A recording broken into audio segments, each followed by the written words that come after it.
চট্টগ্রাম বিশ্ববিদ্যালয়, শহীদ মামুনের ক্যাম্পাস, শহীদ মুজাহিদের ক্যাম্পাস, শহীদ মাসুদ বিন হাবিবের ক্যাম্পাস, এই ক্যাম্পাসে ছাত্র শিবিরের শেষ রক্তবিন্দু থাকা পর্যন্ত লড়াই আর সংগ্রাম করবে।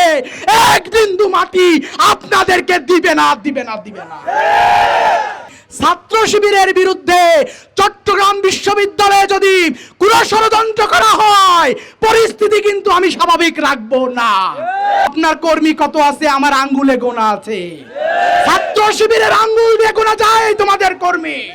আপনারা যদি মনে করেন যে সিংহাসন আপনারা আবার তৈরি করবেন, আবার ফ্যাসিবাদ হয়ে উঠবেন, আবারও ভারতের গোলামি করবেন, আবারও আমাদেরকে নতুন ভাবে এই রাষ্ট্রের দাস হিসেবে ব্যবহার করার চেষ্টা করবেন, আবার অধিকার ক্ষুণ্ণ করবেন, আবারও জুলাই হবে, তাহলে মনে রাখতে হবে বাংলাদেশ আবার জুলাই এবং আগস্ট নেমে আসবে।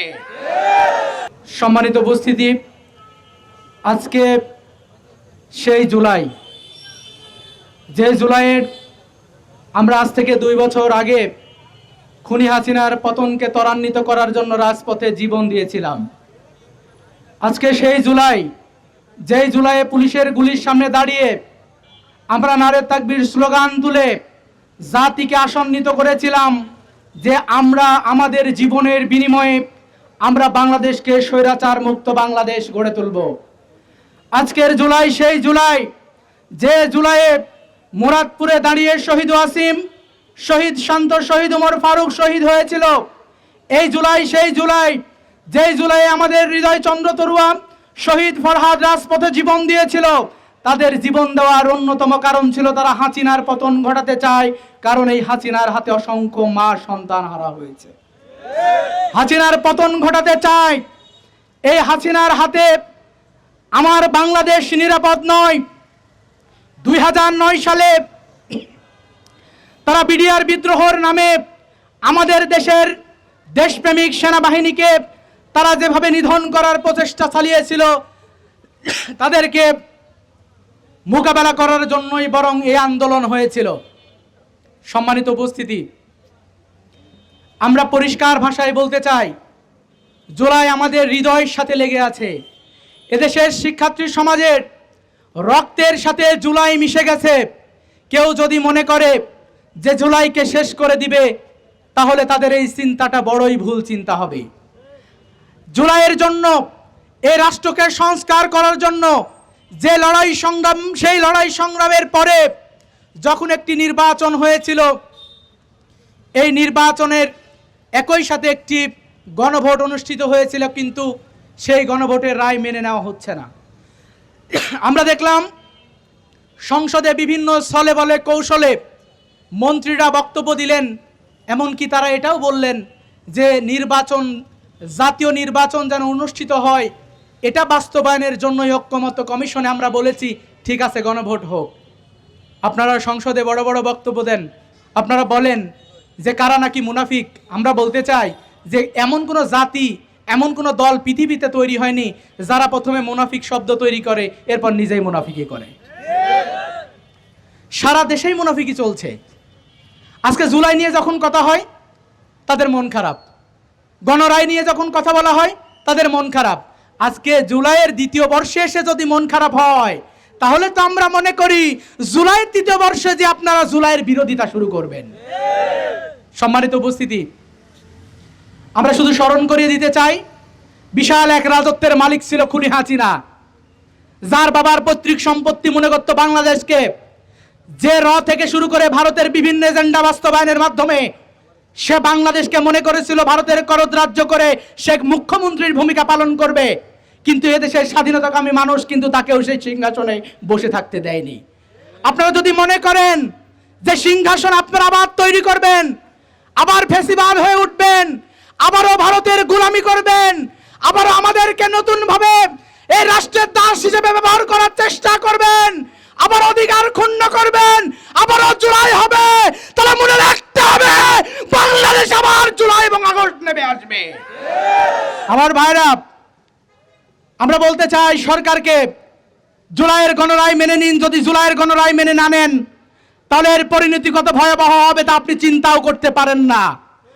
এই জুলাই আন্দোলনে যারা নেতৃত্ব দিয়েছিল, সেই কিশোর যারা ক্লাস 9 থেকে ইন্টারমিডিয়েটে পড়ে, সেই যুবক যারা বিশ্ববিদ্যালয়ের গণ্ডি পেরিয়ে আজকে যারা এই বাংলাদেশকে নেতৃত্ব দিচ্ছে, তারা যদি জেগে উঠে পরিস্থিতি সামাল দিতে পারবেন না। সুতরাং বলতে চাই, অতি দ্রুত সময়ের মধ্যে জুলাই সনদ বাস্তবায়ন করুন। আমরা এই জুলাইয়ে চট্টগ্রাম বিশ্ববিদ্যালয়ে যে সকল শিক্ষক, যে সকল কর্মকর্তা, যে সকল কর্মচারী এবং ফ্যাসিবাদের দোসর যারা লাঠিয়াল বাহিনীতে পরিণত হয়েছিল ছাত্রলীগ, যারা জুলাই আমাদের শিক্ষার্থী ভাই বোনদের বিপক্ষে স্লোগান দিয়েছে এবং ছাত্রলীগ লেলিয়ে তাদেরকে আক্রমণ করিয়েছে, আমরা বারবার তাদের সাথে প্রশাসনের সাথে বসেছি, বারবার যোগাযোগ করেছি। এই ফ্যাসিবাদকে নির্মূল করার জন্য তাদের বিচারের আওতায় নিয়ে আসতে হবে। কিন্তু আমরা দেখলাম যে প্রশাসন সামান্য পরিমাণ ভূমিকা সেখানে রাখে নাই। আমরা প্রশাসনকে বলতে চাই, সুজয় সাপটায় যত তদন্ত কমিটি গঠন করা হয়েছে, প্রত্যেকটি রিপোর্ট জনসম্মুখে নিয়ে আসুন এবং তাদেরকে বিচারের আওতায় নিয়ে আসুন। যদি না পারেন তাহলে আপনারা সংবাদ সম্মেলন করে বলে দিন যে আপনারা ফ্যাসিবাদের সাথে বসে একসাথে বিশ্ববিদ্যালয় পরিচালনা করতে চান। ছাত্র শিবিরের বিরুদ্ধে ষড়যন্ত্র করেন, ছাত্র শিবিরের বিরুদ্ধে সরকারি দলের যে ছাত্র সংগঠন, সেই ছাত্র সংগঠনের উদ্ধত্তপূর্ণ বক্তব্য আমরা বেশ কিছুদিন যাবৎ লক্ষ্য করছি। তারা কখনো বক্তব্য দেয় ছাত্র শিবিরকে এটা করবে, ছাত্র শিবিরকে সেটা করবে। আমরা বলতে চাই যে আমরা একটি বন্ধুত্বপূর্ণ সম্পর্কের মাধ্যমে ক্যাম্পাসে সুস্থ এবং সুন্দর রাজনীতি শিক্ষার্থী ভাই বোনদেরকে কল্যাণের জন্য উপহার দিতে চাই। যদি মনে করেন যে আমাদের সুন্দর কল্যাণ এবং সুস্থ রাজনীতি আপনাদের কাছে দুর্বলতা মনে হয়, শুধু এতটুকু মেসেজ দিয়ে রাখতে চাই, ছাত্র শিবিরের বিরুদ্ধে চট্টগ্রাম বিশ্ববিদ্যালয়ে যদি কোনো ষড়যন্ত্র করা হয়, পরিস্থিতি কিন্তু আমি স্বাভাবিক রাখবো না। আমি আগেই বলে দিচ্ছি, সুন্দর রাস্তায় হাঁটুন, সুন্দরভাবে চলুন। চা খাওয়ার যেই সম্পর্ক আছে সেই সম্পর্ককে আপনারা কল্যাণের মনে করুন। যদি কল্যাণের মনে না করেন, যদি মনে করেন ছাত্র শিবিরকে নিয়ে প্রপাগান্ডা করবেন, ছাত্র শিবিরকে নিয়ে ষড়যন্ত্র করবেন, আপনার বাপ দাদারা প্রশাসনে বসে আছে, ওই চেয়ার আমরা রাখবো না। সেই চেয়ার থেকে নেমে রাজপথে এসে কথা বলতে হবে। বক্তব্য আপনাদের বিরুদ্ধে আমরা বক্তব্য কখনো দেইনি চোখ তুলবো, পা কাটবো। আমরা বক্তব্য দেইনি যে রাস্তাতে হেঁটে যেতে পারবা না, আক্রমণ করব। কিন্তু আপনাদের বক্তব্য খুব শুভকর লক্ষণ লক্ষ্য করা যাচ্ছে না।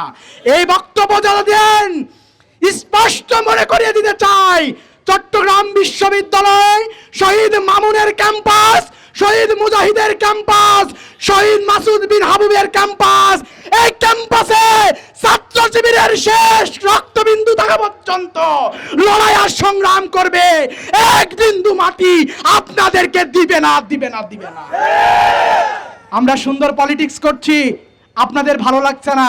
যদি মনে করেন যে সংঘাতের পরিস্থিতি চান, শিক্ষার্থীদের কাছে যান, তারা আপনাদেরকে অনুরোধ জানাবে। আমার বিশ্বাস যে ছাত্র শিবির যে কাজ করছে আপনারাও সেই কাজ করেন। আর যদি মনে করেন এই বাপদাদার প্রশাসন দিয়ে আপনি আমাদেরকে চাপে ফেলবেন, পরিস্থিতি কিন্তু সামাল দিতে পারবেন না। আপনার কর্মী কত আছে আমার আঙ্গুলে গোনা আছে, ছাত্র শিবিরের আঙ্গুল দিয়ে গোনা যায় তোমাদের কর্মী। সুতরাং বেশি সাহস দেখাবা না, বেশি সাহস দেখালে পরিস্থিতি তুমি মোকাবেলা করতে পারবা না। ভালোবাসার সম্পর্ক রাখো, ভালো সম্পর্ক রাখো, চা খাওয়ার সম্পর্ক রাখো।